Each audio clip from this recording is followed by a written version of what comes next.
Le doy la bienvenida a la doctora Melania Abreu González. Muchísimas gracias, doctora, porque usted también siempre ha sido una persona súper profesional y muy comprometida y sensible a las causas de todo lo que tiene que ver con los pacientes y las familias con enfermedades raras en nuestro país y sobre todo con la sociedad civil y en especial en Cebras México. Muchísimas gracias. Al contrario, muchas gracias por la invitación. Gracias, doctora. Y bueno, en esta ocasión la doctora nos va a hablar de una enfermedad metabólica que es tirosinemia. Doctora, adelante, por favor. Muchas gracias. Gracias. Bueno, pues antes que nada ya Jacqueline me hizo el favor de presentarme. Yo les voy a compartir mi presentación, creo que ahí ya la pueden ver todos. Vamos a hablar con respecto a las tirosinemias. Y bueno, pues hay que empezar a hablar de las tirosinemias con respecto a esta vía metabólica. Aquí podemos ver cómo tenemos el metabolismo de estos aminoácidos. Entonces, hay que pensar que los errores innatos del metabolismo, estamos cambiando un poquito de canal en cuanto al tipo de enfermedad que estamos hablando ahora.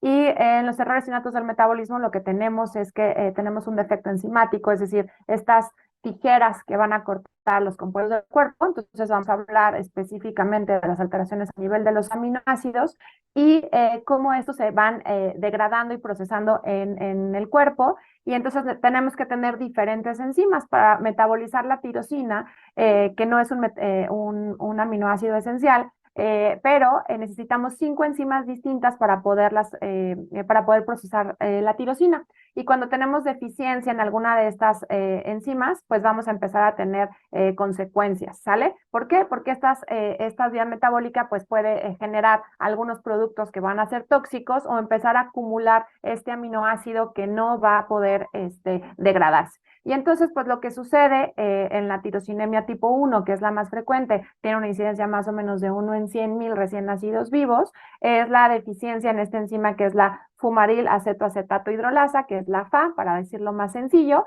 Y entonces, pues lo que sucede es que, pues si nos damos cuenta que necesitamos 5 enzimas, 1, 2, 3, 4, 5, para procesar la tirosina, pues podemos tener diferentes bloqueos. El bloqueo se lleva en la última parte de esta vía y entonces no tenemos la formación de fumarato, acetoacetato y succinato, y entonces digamos que esto se va de regreso y podemos empezar a acumular estos substratos, sobre todo fumaril acetoacetato, succinil acetoacetato y succinilacetona, que como sabemos, la succinilacetona es sumamente tóxica a nivel hepático y es el marcador patognomónico de esta enfermedad, es decir, son de las cosas que evaluamos dentro del tamiz neonatal para poder determinar si se trata o la sospecha diagnóstica con respecto a una tirosinemia.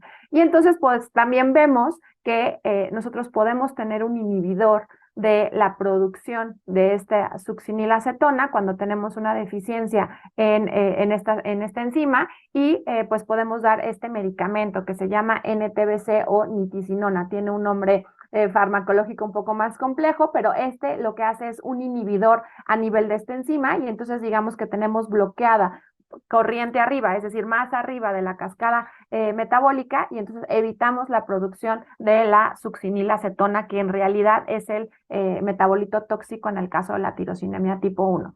Y entonces hay que hablar un poquito con respecto a esta enfermedad, pues sabemos que tiene una herencia autosómica recesiva, es decir, los papás van a ser portadores obligados y van a tener un riesgo del 25% de tener un hijo nuevamente afectado. Normalmente las tirosinemias van a tener síntomas antes de los 2 años y habitualmente antes de los 6 meses, y es cuando debemos de sospecharlas rápidamente. Estos niños, ¿cómo van a llegar? Los síntomas cardinales van a ser una falla hepática progresiva, vamos a tener también acompañamiento de una alteración tubular renal. Entonces, a veces en los libros podemos encontrarla como tirosinemia hepatorrenal. ¿Y por qué es hepatorrenal? Pues porque la enzima, estas tijeritas que les contaba, van a estar produciéndose en el hígado y en el riñón. Y entonces son los dos órganos, digamos que de choque, donde la deficiencia enzimática va a tener sus consecuencias. Y por lo mismo, pues vamos a tener elevaciones de estos aminoácidos que veíamos en la diapositiva anterior, en donde tenemos elevación de metionina, de tirosina principalmente, y como arribita de la tirosina teníamos a la fenilalanina, pues vamos a tener estos 3 aminoácidos elevados dentro del tamiz neonatal. Además, vamos a tener elevación de las enzimas hepáticas, porque obviamente quedamos que la succinilacetona va a ser sumamente tóxica a nivel hepático. Y por lo mismo, el hígado produce los factores de coagulación, y si el hígado está teniendo este problema para poder procesar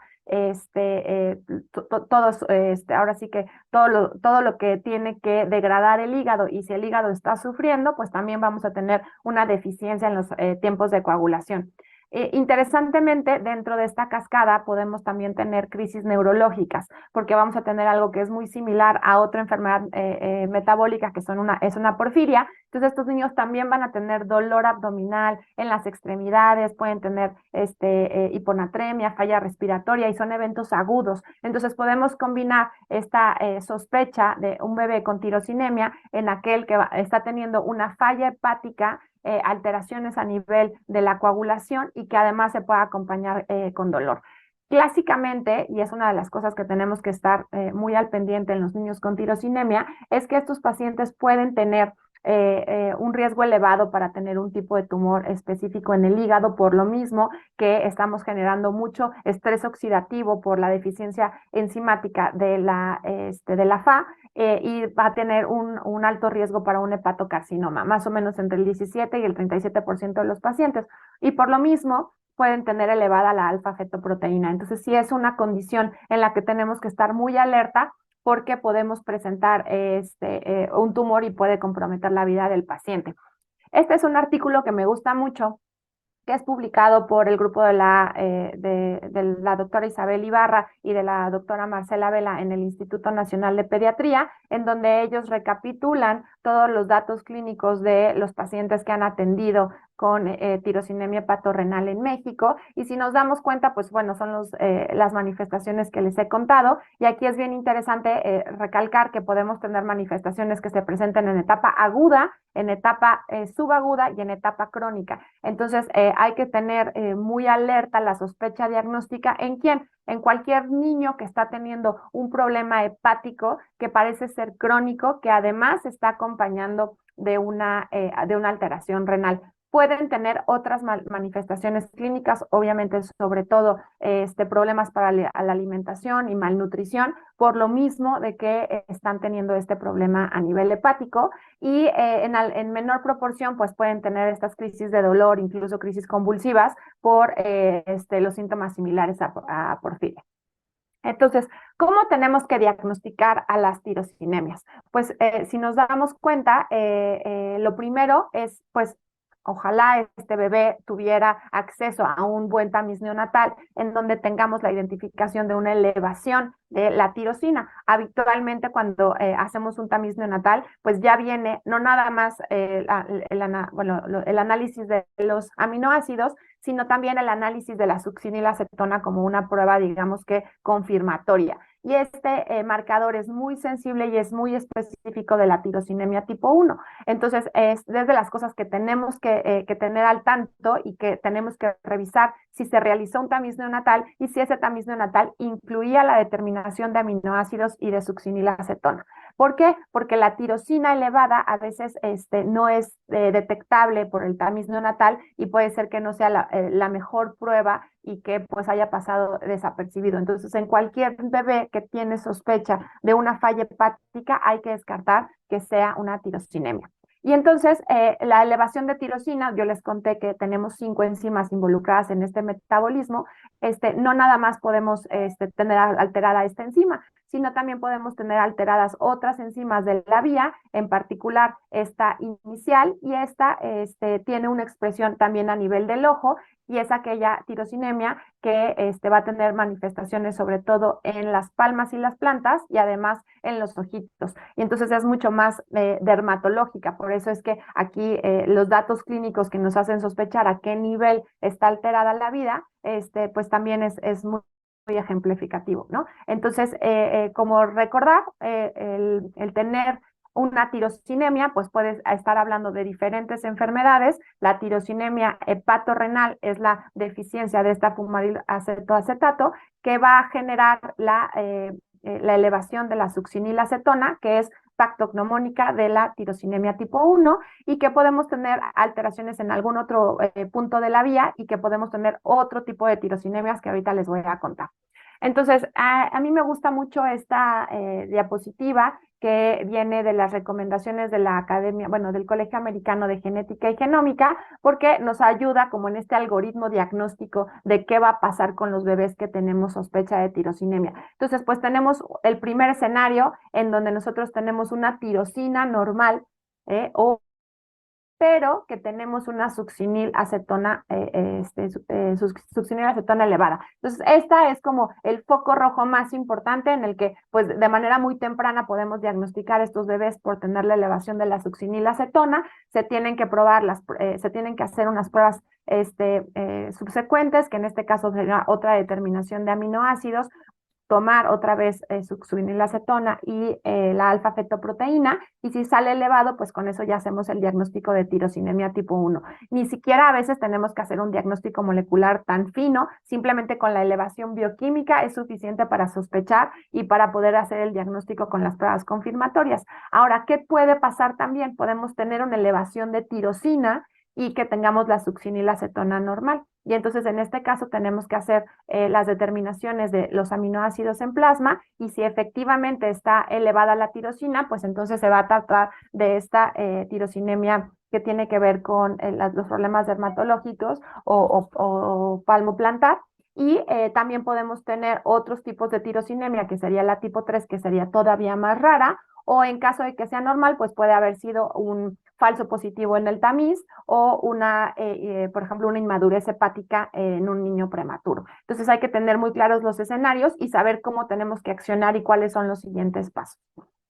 Algo bien interesante con respecto a las mutaciones que sabemos y que tenemos identificadas en los niños con tirosinemia es que la gran mayoría de las mutaciones reportadas, sobre todo en Estados Unidos y en Europa, son la misma. Es una mutación de splicing en el intrón 12, que está pues más o menos presente entre el 50 al 80% de los casos, sobre todo a nivel caucásicos. Hay otras mutaciones que sabemos que son frecuentes en ciertas regiones del mundo, como por ejemplo lo que sucede en Turquía, que tienen una mutación muy prevalente.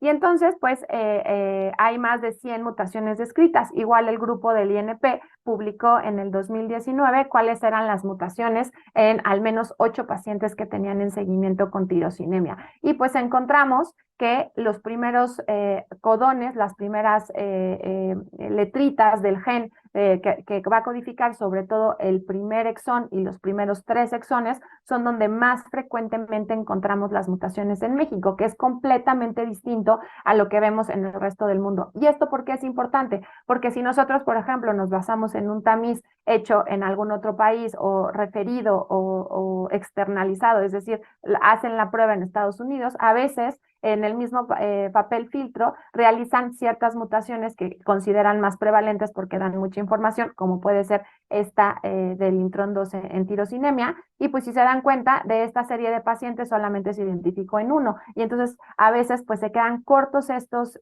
estudios, y es bien importante que tengamos información de lo que sucede de manera local, porque cada condición pues se va a presentar de manera muy específica y de manera muy particular en nuestro país. Entonces necesitamos unir esfuerzos, necesitamos estadísticas, necesitamos unir a los grupos de investigación para que pues puedan estudiarse una serie de pacientes mucho más grande, encontremos las mutaciones más frecuentes. De hecho, el grupo del INP propone que a lo mejor hay un efecto fundador de esta mutación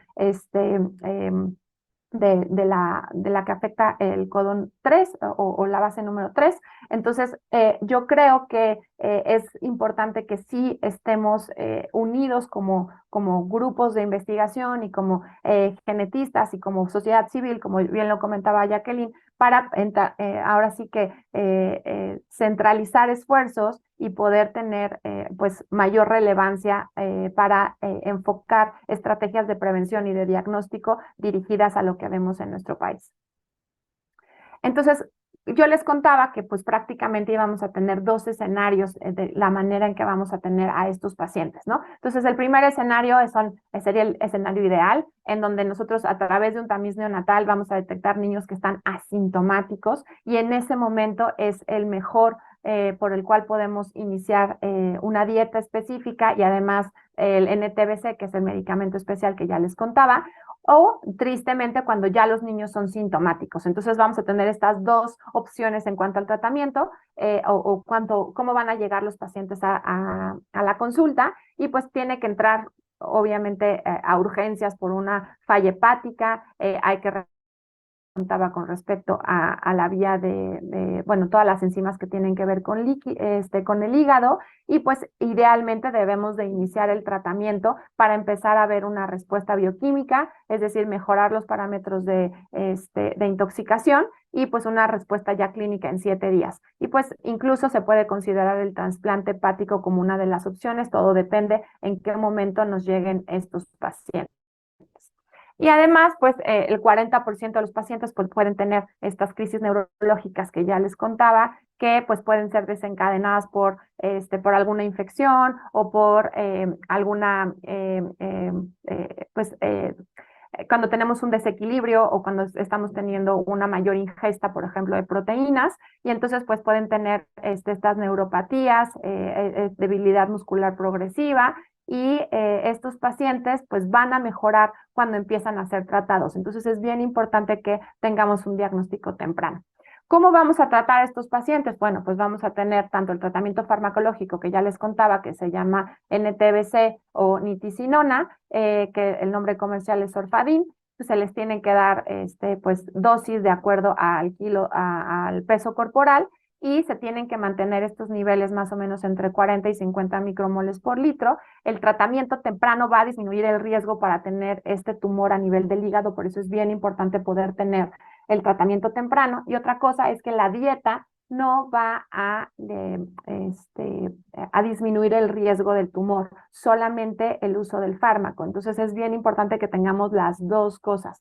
La fórmula es una fórmula especial que va a estar restringida tanto en fenilalanina como en tirosina, pues y además, pues obviamente si disminuimos el aporte proteico, pues también estos niños van a mejorar, entonces tiene que ser un tratamiento combinado que por supuesto tiene que ser llevado por los nutriólogos expertos y los nutriólogos que saben manejar los errores innatos del metabolismo. Y cuando tenemos otro tipo de tirosinemias, que hablábamos que sobre la vía teníamos este defecto en la enzima número 1, podemos tener elevaciones muy altas de tirosina, pero en este caso no vamos a tener elevación de la succinilacetona. ¿Y qué pasa con estos pacientes? Pues van a tener unas placas hiperqueratóxicas en las palmas y en las plantas y además van a tener una queratitis, porque esta enzima se está expresando en estas regiones y entonces es una queratitis que requiere tratamiento igual forma. Y en este caso el tratamiento pues es sí dietético. Aquí sí vamos a empezar con una dieta baja en tirosina y fenilalanina para mejorar los síntomas. Y el tercer tipo de las tirosinemias que les quiero hablar también es justamente otra enzima dentro de la vía, que es todavía mucho más rara, es la tirosinemia tipo 3. Pueden tener elevaciones de tirosina más o menos entre 350 y 600. A veces el nivel de tirosina no nos indica específicamente qué alteración dentro de la cascada es.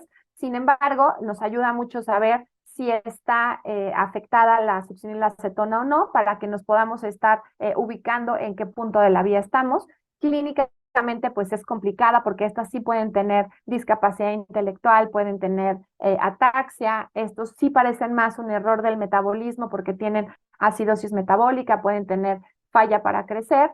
Y el tratamiento en este caso es darles vitamina C y también tener una dieta baja en proteínas. Hay algunas variantes específicas que nos ayudan a hacer una correlación genotipo-fenotipo y saber cuáles van a requerir más tratamiento o mayor seguimiento. Entonces, el hecho de, por ejemplo, en tirosinemia, que el diagnóstico se pueda hacer de forma bioquímica, no descarta la utilidad de tener el diagnóstico molecular. Entonces, creo que cada vez más, y porque los costos de secuenciación han ido disminuyendo, pues tenemos mucho mayor acceso a poder realizar los estudios moleculares y a poder tener las confirmaciones de estas patologías a nivel molecular.